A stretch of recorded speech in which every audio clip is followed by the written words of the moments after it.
Welcome back to Grimverse History, where we uncover the strange and forgotten sides of history. Tonight, we step into the Colosseum to uncover 11 brutal games and the quiet machinery of power behind them. They call it glory, arches of marble, sunlight on stone, emperors waving beneath silk canopies. Yet listen closer, and you'll hear chains drag over wet sand. The most civilized empire perfected a theater where pain became policy and death, applause. The crowd called it a festival. The state called it order. Somewhere in between, a man in a costume played a god and died in the role. The Colosseum wasn't ruins and postcards. It was a machine that turned screams into loyalty.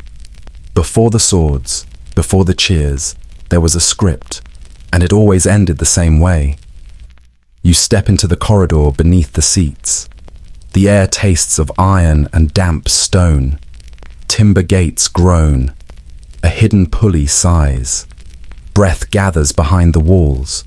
Human, animal, indistinguishable. Your fingertips brush the pitted limestone, still cool, still waiting. Take a deep breath. Let the noise of your day fade away. You're safe here. If these calm journeys through strange history help you rest, please subscribe. Turn on the bell so the next story finds you when the night is quiet. Leave a like if the pacing feels right for bedtime. And whisper in the comments where you're listening from tonight. City, country, or a small corner of your room. Dim the lights. Let the hum of your fan become your heartbeat. Slow your thoughts. Leave the modern world outside the door. It is the 2nd century, and Rome is at its brightest. But under that brightness, the games are not just about blood. They are about control.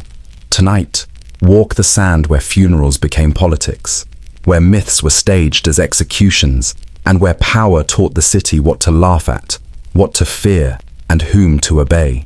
In the year 80 AD, the Roman Empire completed its greatest monument, the Colosseum, standing proudly in the heart of Rome. Inside, more than 50,000 spectators filled the stone seats, shouting and roaring like a living sea of voices. The cheers, the drums, and the echo of horns rolled beneath the vaulted arches, shaking the very air itself. They had not gathered for ceremony. They had gathered for blood. Under torchlight, power looks tidy. The arena makes it simpler still. A man dies, and the message goes out like a stamped seal.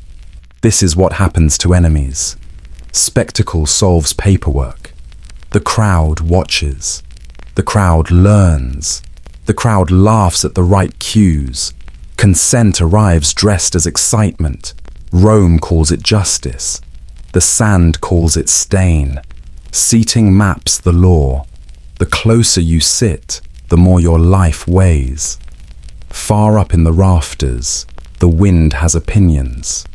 Below, a thumb twitches, and a man collapses into history. The arena teaches without a chalkboard. Children memorize fast. Adults pretend it is new. No one asks how the meat arrives. Curiosity is bad for business. The answer comes on 4 legs, in chains, by river and road. A lion from Numidia, a bear from the Alps, a leopard seasick from Sicily. Animals travel the empire so the empire does not have to. Men travel with them, less comfortable. Someone counts heads and hides and iron links. Someone else signs for delivery. Logistics is the quiet art that keeps a loud city fed. In the center of the arena, a woman chained to a wooden structure, naked, terrified. Suddenly they release a bull, not to kill her, for something worse. The guards have built a mechanical replica of a cow. They shove the woman inside and force the bull to mount her. It's an execution, but disguised as the myth of Pasiphae, the queen who had sex with a bull. The crowd applauds, children watch, senators laugh. Welcome to Roman entertainment. This isn't fiction. It really happened. The poet's Martial was there at the Colosseum's inauguration and he wrote it down. We saw Pacifier joined to the bull. At the Colosseum's inauguration, Emperor Titus celebrated with 100 consecutive days of games. 9,000 animals slaughtered. That's 90 deaths per day for fun. Emperor Trajan, after conquering Day, 123 days of games. 10,000 gladiators. Thousands of prisoners executed. It taught obedience through pleasure. When you watch a man torn apart, you learn what happens to Rome's enemies. When you cheer as someone dies, you become complicit. And that complicity was the point. Starting with how it all began at a funeral with blood. 264 BC. A father lies still. 3 sons wanted to honor their dead father, not with prayers, but with blood. They armed 3 pairs of slaves and forced them to fight to the death in the Ferrorium, a cattle market reeking of dung and smoke. This wasn't entertainment. It was Munus, a duty owed to the dead. The practice came from Rome's enemies, the Campanians and Samnites. The body on the bier does not move. The living do the moving for him. A name is spoken, and helmets gleam like wet beetles. Leather creaks. Knuckles tap the rim of a shield. Once, twice, 3 times. Someone whispers a prayer that sounds like a bet. Someone else sells figs. Grief stands in the aisle and nods along. No one asks if the dead requested this. He is the only one without a vote. It starts small. 3 pairs for an old soldier. 6 for a magistrate with stories. By twilight, the torches make long pillars out of smoke. Steel kisses steel. Then it learns to bite. The sun watches with a face like a door. His hand lifts for the signal. The hand always learns the signal. It's the first lesson of power. Death arrives on time. A throat opens like a red flower. The sand takes the petals. An attendant scatters sawdust and looks bored. The crowd sighs like a single animal. Somewhere, a flute misjudges the moment.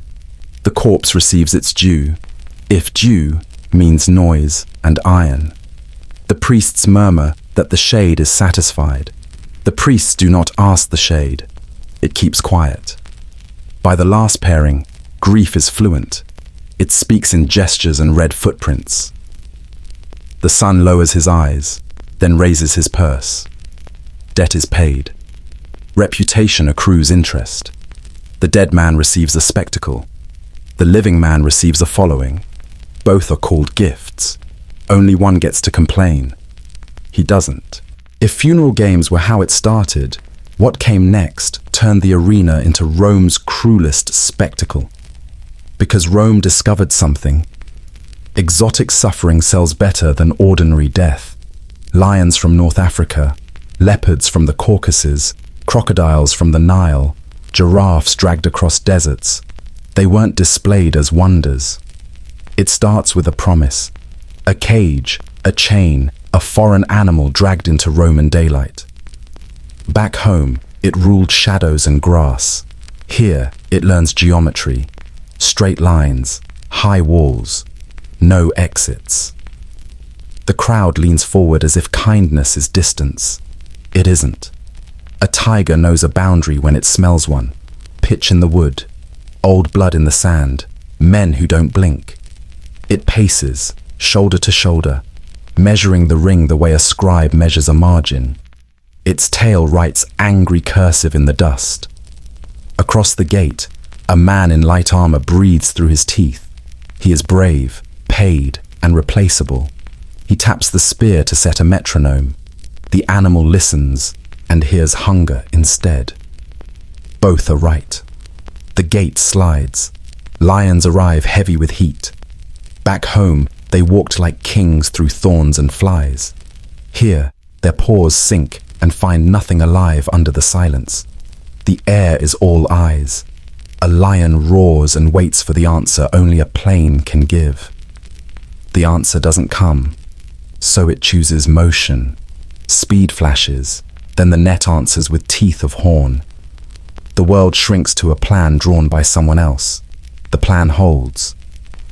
Leopards try grace. Spotted air, low shoulders. That silk on bone glide.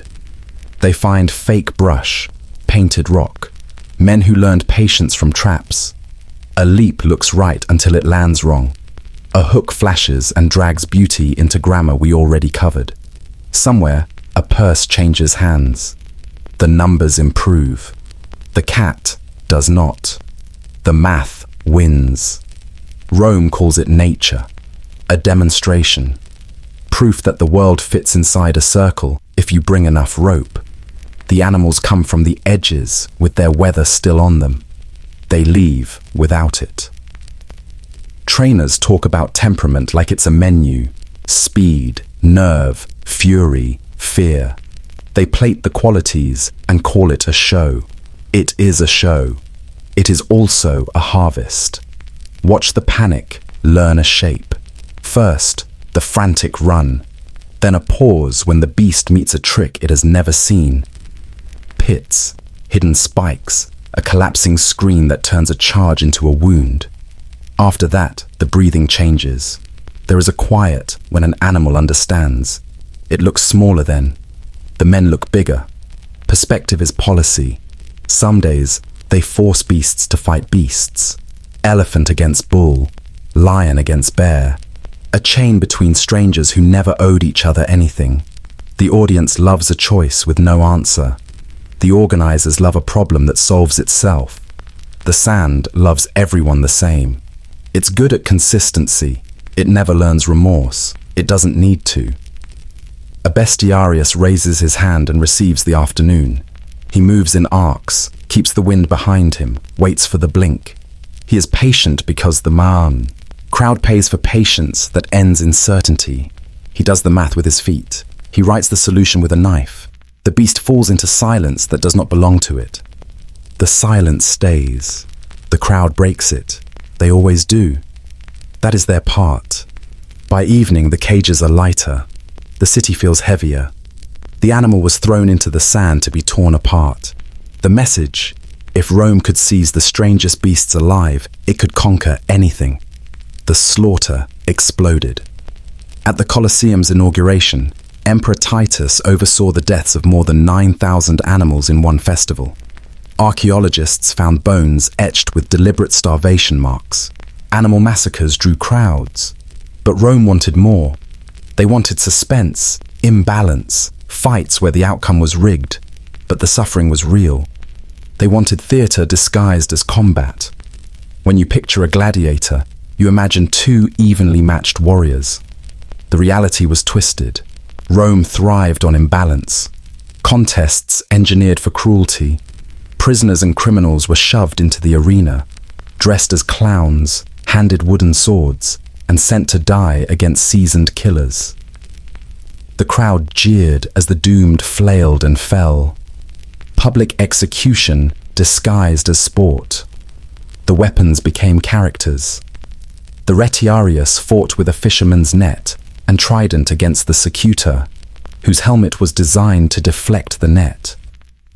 It wasn't skill, it was suspense. Would the net ensnare, or would the sword break through? Sometimes one gladiator faced multiple foes. Other times, entire units clashed, turning the arena into a swamp of blood and mangled corpses. The helmets were weapons of torment. Some narrowed vision, forcing fighters to stumble half-blind while the audience roared with laughter. Others were so heavy that raising one's head became agony. Armor wasn't protection, it was punishment. Gladiators dressed as barbarians, forced to mimic Rome's defeated enemies. Their inevitable loss reminded everyone the empire always prevails. Mismatched combat was cruel, but it wasn't the worst, because Rome had a special category of victims, people who weren't meant to fight. They were meant to die screaming while the crowd laughed. By midday, combat gave way to theatre with death at center stage. Romans called it Damnatio ad bestias, condemnation to the beasts. Criminals, deserters, slaves, prisoners of war. They became unwilling actors in executions disguised as myth. Each punishment matched the crime. Thieves torn apart by wolves, arsonists burned alive, traitors thrown to lions. A script is handed to a man who won't see the curtain call. He plays a myth he already knows. He dies in a role that doesn't pay. The state calls it instruction. The crowd calls it Tuesday. Everyone tells the truth, in their way. First, the costume. The props look generous. They are not. A myth is a leash with better dialogue. The audience recognizes the story. Recognition makes the teeth arrive faster. Listen to the setup. A gate groans. The incense fights the iron and loses. Handlers push a cage until the wheels speak. The condemned steps into light that does not forgive. His breath shortens as if obeying a rule. He touches the prop because the script requires it. He looks up because hope is primitive. The emperor does not look back. He has people for that. Crowd etiquette is simple. They gasp on cue. They laugh when the script pretends to be theater. They approve when the beast improves the ending. Children peer through fingers and learn a lesson the schools will never test. Adults rehearse their compassion and set it down like a cup. Vendors sell almonds, wine, and shade. Everyone is busy. The city loves a productive afternoon. Morality takes the day off. This is not just killing, it is choreography. Handlers map the arena the way priests map the heavens. A trap door means fate. A painted backdrop means destiny. A timed release means justice. The lesson walks out on 4 paws. The criminal delivers his line and becomes a footnote. The footnote bleeds into the margin. The margin holds. Every scene was a morality play written in real blood. Lions were starved to a frenzy before release. Bears chained in pits were goaded into fury. The uncertainty, would the beast strike fast or toy with its prey, kept the stands howling for more. During Emperor Trajan's celebrations after conquering Dia, thousands of captives were slaughtered over 123 days. It wasn't random, it was organized, pace-like acts in a drama. Every death crafted to keep the audience on edge. The historian Strauss recorded victims tied to stakes with wild bulls released. The BS trained to attack movement would gore prisoners, while the crowd placed bets on how long each victim would scream. This wasn't justice. It was entertainment with a moral veneer. Pause for a second. 4 spectacles in. Thousands dead, species extinct, humans turned into props. And if you think this is the worst Rome did, you're wrong. Because what comes next is where execution stopped being about death and became pure sadistic theater. For the condemned, it wasn't enough to die. They had to perform their demise, acting out Rome's myths with their own bodies. Prisoners forced to play doomed heroes. Orpheus, the musician who tamed beasts. In myth, animals sat enchanted. In the arena, a bear was released mid-performance and mauled the singer to death. The poet Martial witnessed this. He wrote, "We saw Orpheus. If he delayed, the beasts would have obeyed, but he was torn apart." Another victim was forced to play Daedalus. Suspended on crude wings, he soared briefly before plunging to the beasts below. Martial quipped, "The man must have wished for real feathers."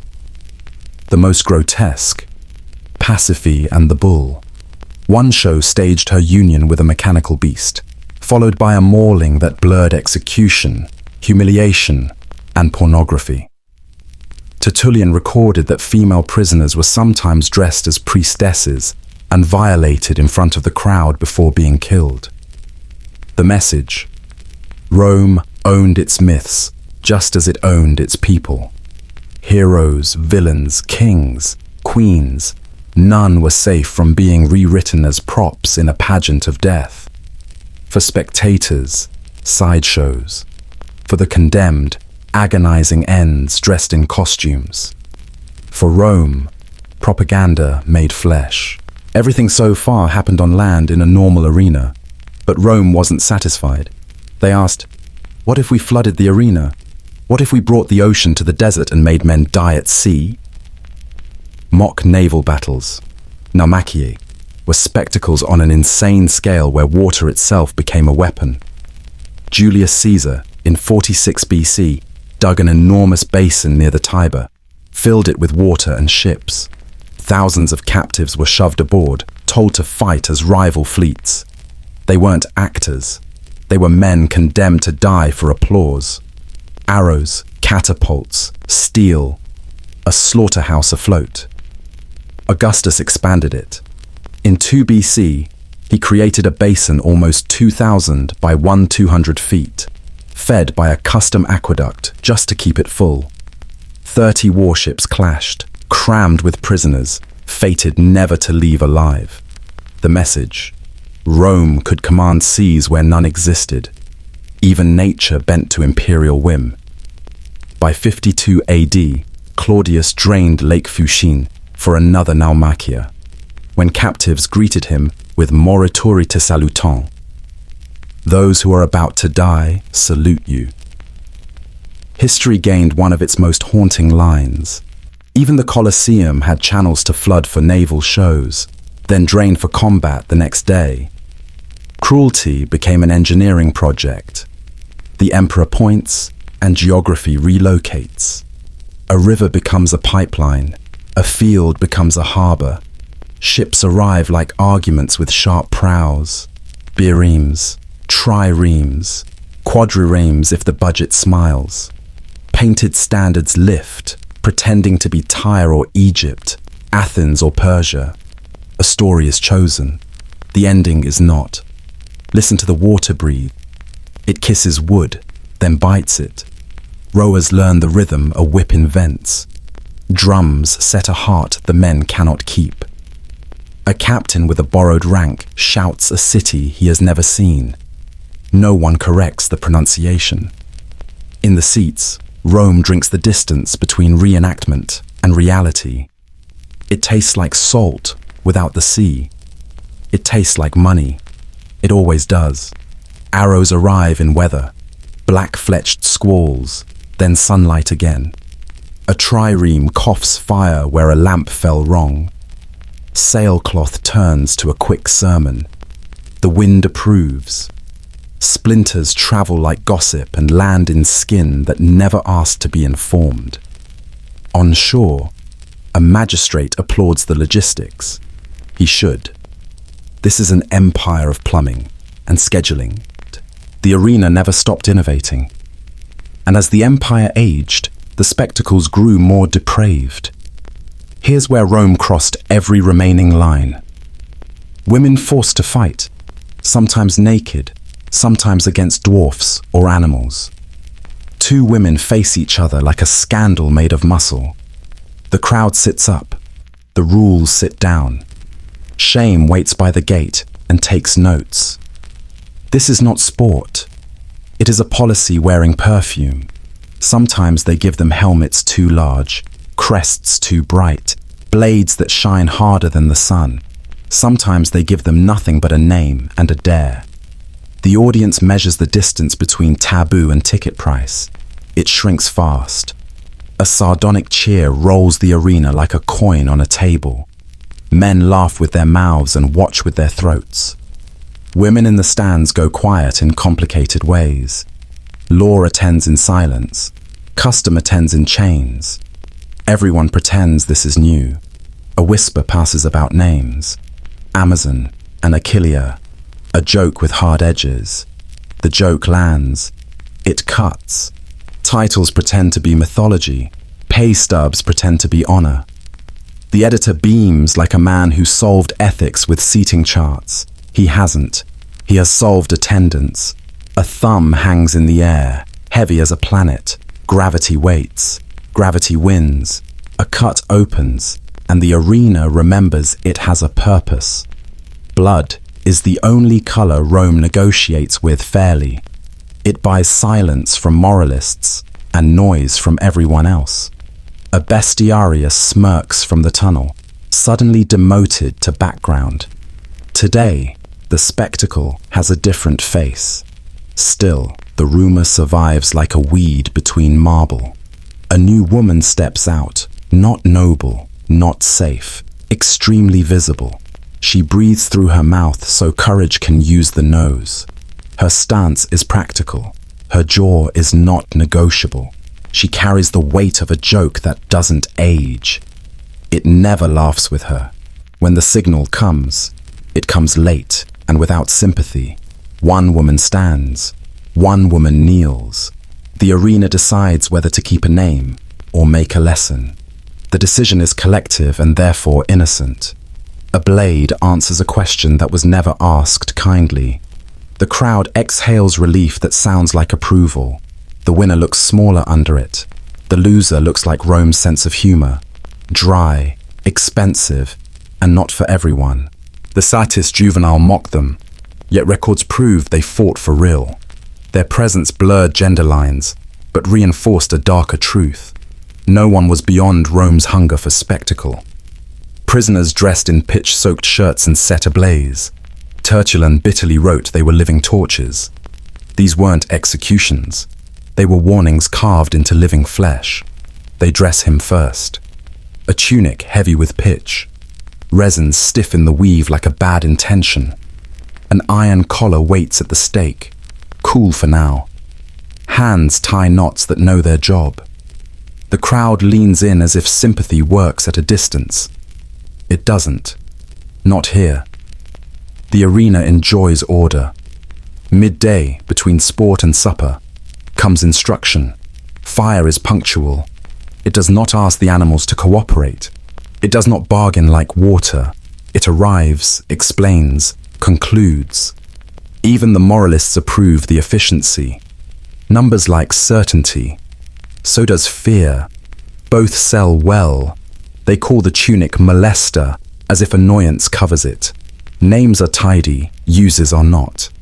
Arsonists earn it. So do traitors, magicians, disobedient nobodies who misread a thumb. Some days, the scene borrows a myth to look cultured. Hercules burns by reference. Phaethon falls without travel. Orpheus learns that music does not douse pitch. The gods attend by rumor. They keep their distance. When the flame goes out, the lesson lingers with professional calm. Hooks arrive like punctuation. The corpse takes a final tour to make sure the back rows learn. Sawdust tries to make the floor polite. It fails politely. Children ask short questions that adults shorten further. The emperor does not rise. He never needs to. Standing is for people with doubts. He has a schedule. If mercy appears, it appears late and carefully phrased. A blade ends what smoke cannot finish quickly. The crowd exhales as if they held the fire themselves. They didn't. They held their breath. Vendors lift skins of watered wine. Commerce resumes like a heartbeat. The sun moves one finger width west. Ethics remains seated. It prefers the shade. Men and women, writhing as smoke curled into the sky, while vendors hawked wine and children played nearby. Borrowed from the east, staged inside the arena. Men and women nailed to timber while the crowd ate lunch. Death wasn't quick. It took hours, sometimes days, and the audience watched it all. Emperors became gladiators. They schedule it for noon, as if sunlight is part of the sentence. Crowds drift over with bread and errands. The hill or roadside is chosen for visibility, not mercy. Timber waits. Ropes wait. A title board waits to explain the crime in case pain needs subtitles. It rarely does. The body meets wood the way a law meets its exception. Arms go wide until joints learn a new language. Wrists take iron, or rope if thrift is fashionable. Feet find the upright last. The hammer corrects posture. Breath shortens into little coins. The chest rises wrong, then rises again. Gravity starts the slow lecture it came to give. It speaks for hours, sometimes days. Some victims hang for days because bureaucracy is patient. Relatives wait for permission to bury a name. Sometimes they pay for the privilege of grief. Sometimes they don't get it. Crows learn the schedule better than priests. Dogs rehearse the ending. The road learns to look away. Travelers don't. They look. That is the point. If pity appears, it appears after the paperwork. A spear hastens what dehydration already signed. Blood and water answer a question no one asked kindly. The crowd exhales, a soft approval for efficiency. A soldier wipes the tip on policy. It comes clean enough. Timber creaks like a satisfied judge. Silence resumes its jurisdiction. The sun moves a little to the left. Entertainment continues at noon tomorrow. Commodus, the ultimate showman, stormed into the Colosseum dressed as Hercules, slaughtering hundreds of animals crippled beforehand. He fought gladiators too, but only with every advantage rigged. Losing was impossible. Clapping was compulsory. According to historian Cassius Dio, Commodus fought as a gladiator 735 times. Commodus steps onto the sand as if the city belongs under his feet. The crowd rises because habit is faster than thought. He wears Hercules like a costume and a mirror. A garland sits on a head that prefers helmets. His smile is public property. His victories are too. The script is generous to him, as scripts often are for authors. Everyone understands the arrangement. No one calls it mercy. Mourning is for animals. He shoots from a platform and never misses. The arrows find throats that were chosen yesterday. A spear kisses a cat at exactly the right distance. A club meets an ostrich with theatrical precision. The audience laughs because laughter is safer than names. Blood behaves. Handlers bow to timing. This is competence, the imperial kind. It never breaks a sweat. He renames months and monuments as if the city were a chalkboard. Hercules gets a new address. Statues try on his face and keep it. Coins carry his jokes to distant markets. He is a legend in the present tense. Senators clap because hands are cheaper than courage. They measure disgrace in public units. The total grows. The empire pretends not to notice. Pretending is a Roman art. On good days, he kills hundreds of beasts before lunch and a man or two after. On excellent days, he plans to open a year as consul and gladiator at once. He announces this with the ease of someone who believes calendars are furniture. The rumor grows legs. It starts walking through the Senate. It learns to run. Lists appear with inconvenient names on them. Allies become arithmetic. A solution presents itself in a bathhouse. It does not require applause. He dies off stage, strangled by a man hired to improve his form. The irony lands softly and sticks. Rome exhales like a stagehand after curtain. The statues keep his muscle and change the plaque. The arena tidies up and resets the day. A crown goes back to being a circle. A myth returns to storage. Power stays where it was the whole time, in the box, holding the thumb. They choose noon, because warning works best in daylight. A charge is read in a voice that carries: refusal to sacrifice, refusal to bend, refusal to pretend the emperor is a god. The reasons are simple, the consequences aren't. The crowd adjusts its shade and watches order demonstrate itself. Marketing likes clarity. First, the offer. A pinch of incense. A word to the genius of Caesar. A signature disguised as smoke. Some take it and walk away lighter. Some don't. They hold still with the precision of belief. The law blinks, then remembers the script. Mercy is available at the cost of conviction. The price is firm. Beasts do the talking when rhetoric grows tired. A gate opens. The smell of cat and iron crosses the sand. A woman hums a psalm under her breath so courage has somewhere to sit. A man stands with his hands empty and his spine busy. The cat solves the problem the state handed it. The solution is brisk. The lesson isn't. Children learn it in one look. Adults take longer and say less. Crosses wait where roads meet politics. Wood stands like a notice. The body lifts into its own argument and runs out of air slowly. A sign names the crime for anyone who missed the sermon. The hours pass like stones in a sling. A guard offers vinegar and no apology. A mother counts breaths and calls it prayer. Bystanders debate logistics. Scribes like numbers. They always did. And yet the message leaks. Blood has an inconvenient memory. Warnings make relics by mistake. The arena hates that kind of arithmetic.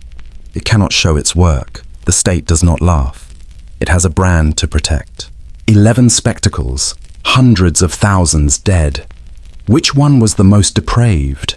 The mythological executions where people acted out their own deaths, the living torches, the naval battles. Drop your answer in the comments because I want to know. At what point does entertainment become evil? So what happened after centuries of this? By the late Empire, Rome spent more on arena games than on its military, more on spectacles than on infrastructure. Not everyone cheered. Seneca confessed the executions hardened him. I come home more greedy, more cruel, more inhuman, because I have been among humans. Violence seeped past the arena walls, poisoning daily life. For Christians, the amphitheater was persecution and proof.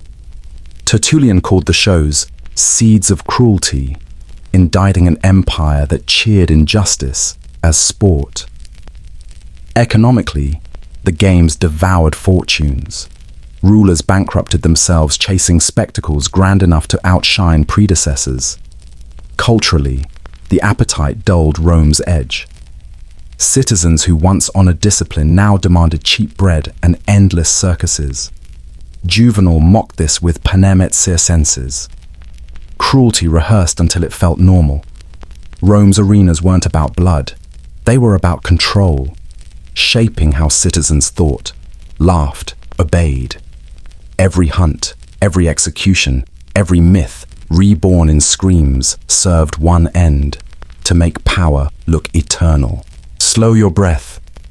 Let the night settle. We are almost home. The sand is quiet now. Chains sleep. The canvas sky folds like a kept secret. Somewhere, wood cools, and iron forgets its heat. The old stones hold their silence like a vow. If you listen, you can still hear it. A gate sigh, a distant drum, the hush before a cheer that never comes. Dust hangs in the air the way memory hangs in a room. Not gone, just softer. Close the corridor behind you. Step out of the light and into your dark. History turns its face and lets you pass. The door of time comes to a gentle click. We leave the arena as we found it, empty except for echoes. If this quiet path kept you company, leave a like. Share it with someone who wanders at night. Subscribe and let the next story find you softly. No rush. We'll walk it together. Goodbye, and we will meet again.